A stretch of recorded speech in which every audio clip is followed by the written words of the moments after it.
Okay, let's see how this is. In this last section of which is called War Burden, I want to connect Riverbend's work to that of Joe Sacco, who is an American graphic journalist. And Sacco has taken Hare's advice to heart, and he goes, as the new journalist did, and he goes right to the heart of the story, and he doesn't muck around. And he draws in excruciating detail what has happened. Most of his work has focused on oppressed Muslim people in various different places. He's gone to Bosnia, he's gone to Palestine, he's gone to the Middle East, to Iraq, and so on. And so here's some slides from Sacco. And so I think what I'll do is, as much as I'm not fond of it, I'll switch over to Zoom and we'll look at these together in Zoom. Okay. Here's Sacco. I put the page numbers in here so you can see. And this I've said is the quotidian, and which means basically the daily. What is happening on a daily basis. So now this is Chechnya, which is it used to be, well, it could be its own country, but the Soviets have for, whoa, man, well over 15 years at least, if not 2 decades, been fighting with Muslims in Chechnya. Chechnya is Muslim. And the Soviets want to own it, basically. So they've gone in and destroyed it and basically made it into a war zone. So so it's a similar sort of situation. Basically, it's just this Russia, pardon me, not the Soviets. It's just Russia. I mean, what's there? Okay, Soviets, Russia. It's like an empire is an empire. So it's Russia going into a small country, which is subsistence, living in a subsistence sort of lifestyle, which in other words, it's tough and wreaking havoc there because they want to own it. My memory is that there are oil reserves in Chechnya. I think that was a lot of the issue. Whatever. So those who remain in Chechnya must also contend with the danger of the landmines, the imposition of curfews, and certainly of power cuts and water cuts. Okay. So what's here is sort of just how things are. That this is like daily life is going to get firewood, and then presumably settling into one of these bombed out apartments, and hoping that the tanks don't come back or artillery doesn't come in and hit you again, or planes don't strafe your building, and not dying because of the cold or exposure and so on. So this is part of the sort of and this is one of the things that Sack was very good about, doing these very detailed, very careful renderings of what things look like, and he uses a great deal of photo reference. He's a very, very careful guy, and so this kind of journalism, because he is a journalist, it's extremely careful. Okay, so here are some of the things that Sacco is going to use. So as you look through his texts, have a look for sort of, these are things that he often uses as sort of style that he's developed. So his devices are going to be that he's going to basically pull our focus to an issue. He's going to use scale to do that. He's going to use multiple narrators, of course. We now sort of expect that from somebody who is a postmodern narrator. I don't think that Sacco would agree that he's a postmodern narrator, and that's fine. I mean, I have no problem with that. I don't feel the need to claim him as a postmodernist. There is repetition, and the repetition of things it's something you look for. It's like, well, why is he repeating this? Like, what's going on? And also that he's going to be using things as metaphors, which sometimes you may or may not pay attention to. You're like, oh, wait a second, that's a metaphor. So just pay attention to what he's doing. Because a lot of times you think, okay, I'm reading this. So, like I read that. So if we take, for instance, a situation like this, here's a situation where focus is the main thing, right? So here's this guy who doesn't talk. And the way that Sacco gets through to us that he's just not really there is by zooming in on his eyes, right? He almost went insane. He didn't recognize his own family. He beat the children. Once he tied my hands and feet together. and was going to slaughter me with a knife. And there he is, just sort of like he's in there somewhere, right? It's completely unpredictable and terrifying. Here's somebody who was so badly abused and has become such a broken um, individual and so dangerous after this. And the way that Sacco gets this is by going in on those eyes, where because he frames the face with an eye at the cut divided, basically partly divided. Yeah, he only shows part of the eye at the edge of the frame. You think that the guy is wall-eyed. That is, he's looking off in two different directions. He's just not there at all. There's something badly wrong. So it's the kind of thing where he will make you focus, and you have to follow that. So here are these both focus and multiple narrators, where it's a very smart thing to do, where he shows us basically, here's the establishing shot. Here are the two women. And I love the woman with the paw print dress, because you can see the cats on it, so he's really done a very careful rendering of this. And I have to say that none of those drawings are ever pretty, in the sense that, he doesn't go for, he's not interested in conventional beauty. And a number of the people that are in, especially in, say, Feria Garashta, is the people are very interesting and very intriguing, but they're not quote unquote beautiful. And I think that's really important. So here are the two, so Fatima is here, and if they had told the truth, we would have stayed through, though it's difficult here. And then we have a close-up on each particular woman, right? So that while Larissa is giving the narration, meanwhile, Fatima is looking aside. It's just, she's not there. She has left. And so he's got these multiple narrators where one person absents herself. And again, the eyes really are incredibly important here. So he pulls our focus. We go from this sort of bigger focus to the small, detailed focus on each one of the women. But then it's the second woman and this third frame here that shows us what's going on. And Sacco always puts himself in these usually tilted sort of, it's like they're notes that have been torn off and sort of stuck onto the narrative. Okay. In a situation like this is a really, it's a very dramatic panel, and it's an easy one to sort of figure out like what's going on. It's like, well, we have two narrators. Well, yeah, at least two, because we have Sacco and then we have the mother here. And the narrative is if you want to find out where the center of any panel is, doesn't matter what size it is, although it has to be a rectangle. Not necessarily, but you draw a line from one corner to the other, and to both corners basically, and you see where they cross. And where they cross is the center, and usually the focus, very often the focus of the image. And in this case, sure enough, where I've drawn the red circle, is the main focus. It's the hand that is grabbing the son. This is the thing which causes the trauma, and which the mother narrates. Just last week, a Russian would have grabbed the sleeve of my 16-year-old, and he wet himself. So there are 2 points to this particular panel. First, the hand on the arm, which is terrifying. Why did he grab the boy? What was the point? Well, terror. That's it. I mean, just like he just wanted to terrify the kid. It's like, I'm just, I can do this. I'm going to just rattle you. And then the boy wets himself. Okay. So that's sort of the final point of this particular panel. Okay. If you look at a panel like this is very intriguing, because Sacco really gets and carries out these details. And he's learned a lot of this from Art Spiegelman and from the independent comics movement in the United States, mostly, which did an enormous amount of learning about how to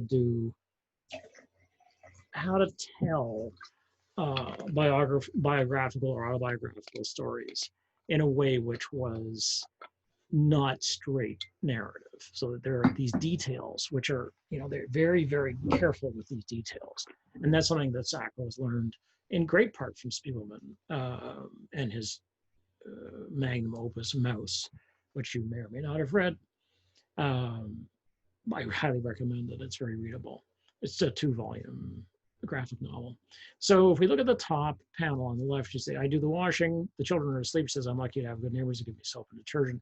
And there are all the feet, and the focus here is on the feet throughout, right? So here are these bare feet, and the blankets are not long enough to cover them, right? So they're doing their best, but it's not comfortable. The other women have given me some shoes for the children, so now they're wearing these shoes. And they're taking what they can get. Like one person's got sort of some kind of semi sort of sandal that has these Velcro straps, which you recognize.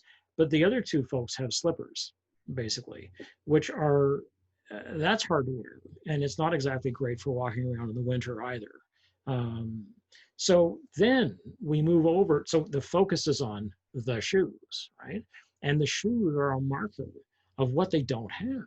They don't have shoes. They can't walk around. And this is a completely concrete environment. I mean, it's not as though they're out in the woods and it's wonderful. It's like, no. This is a concrete battlefield, which is full of shattered glass and metal and all kinds of foreign objects, which will, cut and infect feet and so on. So it's a focus on the shoes. And then the most important thing our numerator does, and then so here they are, and you see them basically doing heavy labor in the shoes they have. So here are the guys, these are different people, presumably. One of whom has a decent pair of shoes, the other of whom is moving sacks of food, flour, oil, sugar, something like that, in flip-flops, basically, or in your sort of carpet slippers, as we used to call them. So that's the point. The point about this whole thing is the feet, and he's making making sure you know this by this close-up. So that's it's you got to pay attention to what's going on. Here's a lovely piece with multiple narrators where he's captured, as he often does, because he will face, say, a number of narrators at the same time. A number of people he will go and visit people, many of whom are sort of tell part of the story, and some people have a piece that it's been held back, and they will give it, and so on. And you'll see this in his books, in all the books, because he usually goes into the field and interviews people directly. Well, why not? So his question basically is, why not leave why not leave if the authorities have offered you better places? And Zola explains to me, pleasant is relative. We came here for almost 2 years and a half. We lived in leaking tents. We had no wooden floors. So here they are, and they're finally sort of established. Now look at the women, the way that the women are reacting to the narrative. Each one of them has her own specific reaction, whether it's a sort of amused, this is crazy on the very left, to somebody covering her face because it's just too horrible, to the sort of resigned, like, oh Christ, this is just how it is. And then we have our main narrator, and then the woman who's listening and is sort of,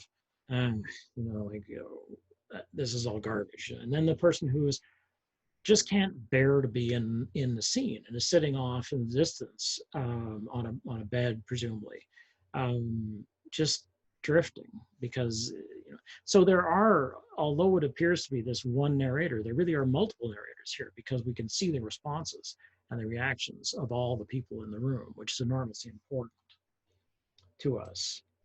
Then we get, this is a wonderful moment of scale.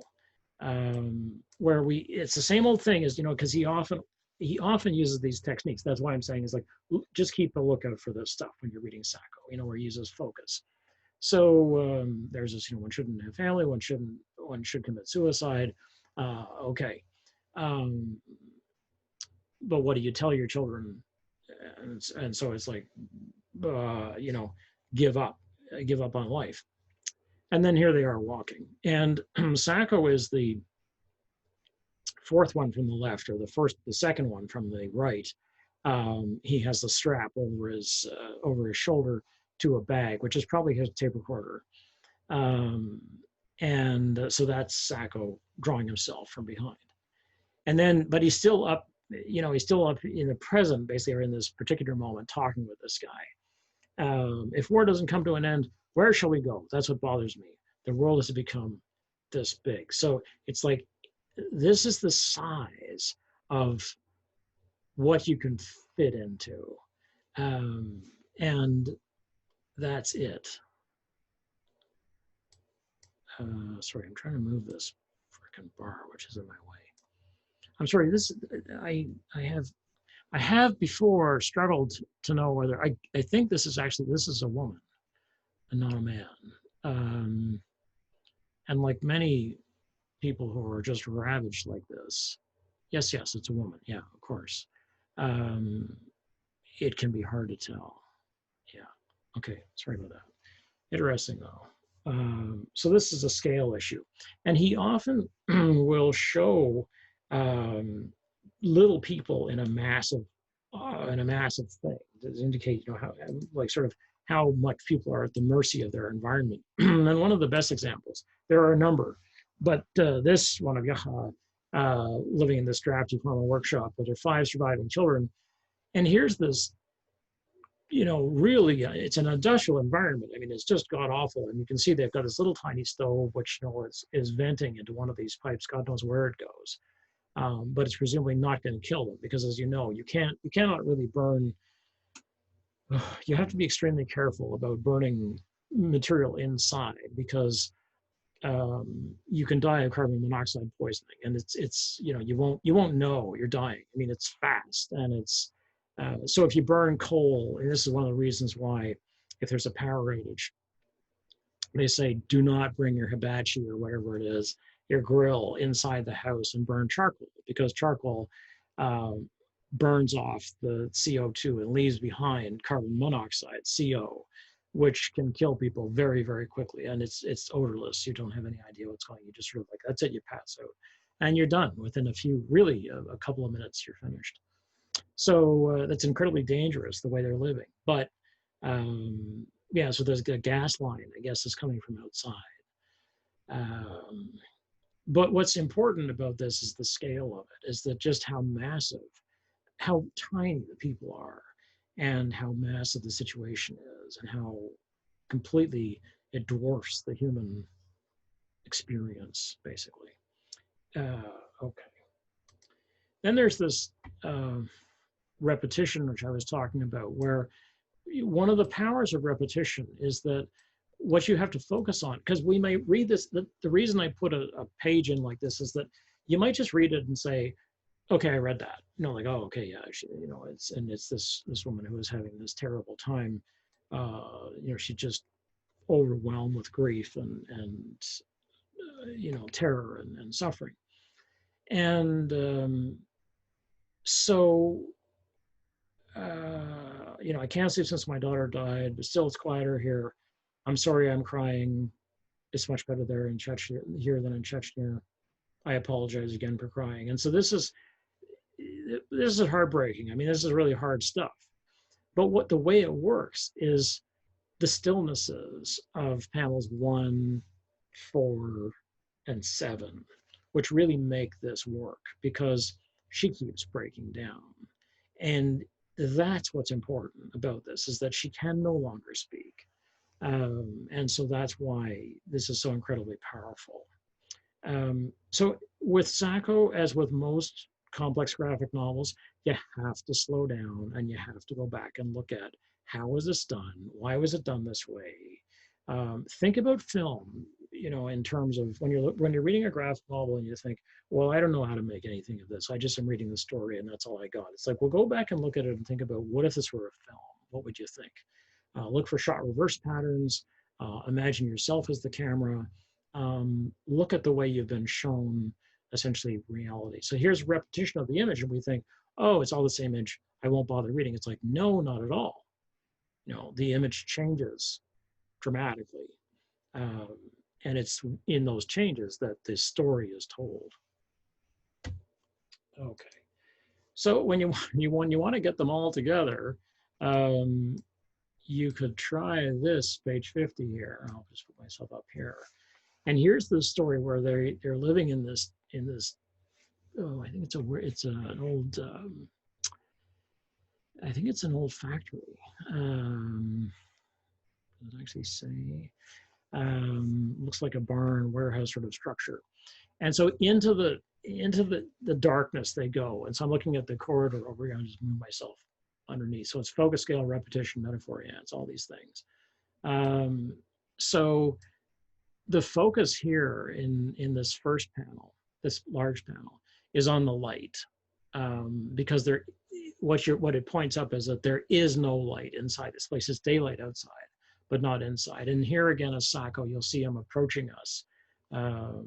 See if I can get this thing to, I know I can draw with this, but I'm not sure that it's, it may just freeze if this freezes the panel, I'll come back to it. But anyway, here's Sacco here, and coming towards us. And then there are these sort of little insets, it's like, and this is how they live. You know, they keep things up so that the rats can't get at them. And then we have the sort of establishing shot of the grandmother and the granddaughter, who we have met. We've met the grandmother just a minute ago, although we're not going to hear her story for another 8 pages. I think it is 18 pages later. And then a minute later, here it is. And he then, just a photo. And he doesn't show us the picture particularly. It doesn't matter. It's just some image. You know, it's not actually a thing. So he then hands back the picture, and the picture is the most important thing in this, and yet it has no real value to him. It's just a picture of a mother standing with her 2 daughters. That's all. It's just there's nothing there to see, and it's the most important thing in her life, and for him it's just a thing. So when he hands it back to her, there's sort of this panel. Yeah, I've now lost my ability to draw this. Love Zoom. So he hands back the picture, and there's this shining light. You know, so the shining lights we saw before now make sense. It's like, here's the focus. You know, here's the light. And so this is a metaphor, right? So they're in this dark tunnel, which we then see them exiting. The dark tunnel is the war. And so we're now working in a metaphorical territory, even though, I mean, he's using this warehouse / factory as a metaphor for their situation, that they are in the darkness, and that the only light that is brought by them, and by their relationships between each other and with people, which are the first things it's the thing you most try to protect, obviously, in a war. This is what you want to do. You want to survive your relationship. Okay, so what can we take away from this? Let me just clear these drawings. Okay, get that away. Move myself over here. Okay, so the first thing, I'll let you write this down. Okay, so I think it's really incalculable, even for folks in MIT, to never underestimate how much Hollywood is in our heads first. Whether it's Hollywood that comes from Netflix, or whether it's Hollywood, I don't care, basically. It's Hollywood. To denigrate the domestic war story, which is what Riverbend and Sacco's picture here of the Chechen mothers, is to say that only killers can tell the story, not daily survivors and the dead. And that's a big mistake, because then it means that everything you know about war, you've heard from killers, or people who are sent to kill. Well, how about not? What about other stories? The third thing is that we say, you know, we're caught up at the moment in trying to be, I think, very pure about this or that, and, you know, checking our privilege. And it's like, well, there's a certain point at which, you know, you can't go on looking over your shoulder forever. You have to assume there are blind spots. The point about a blind spot is that you can't see it. It's a blind spot.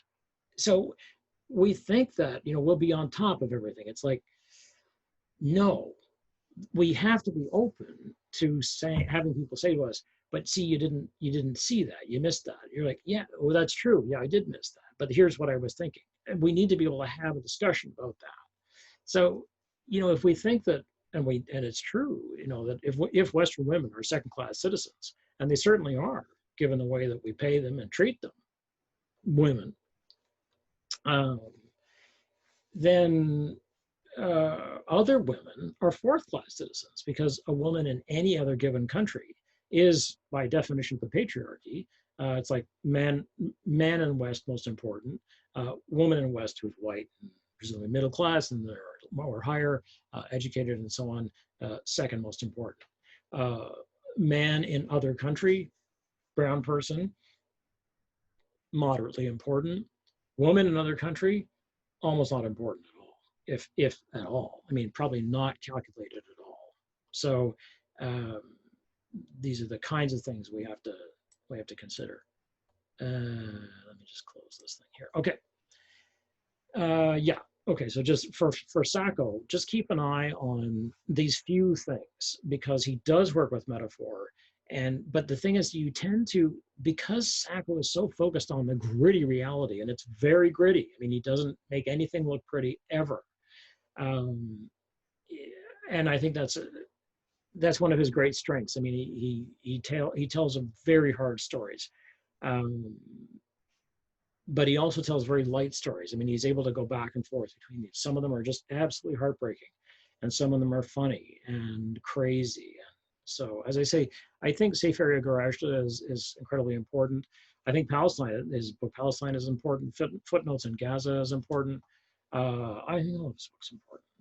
The World War I book that he did, which is this huge accordion. It's amazing. He's an amazing artist.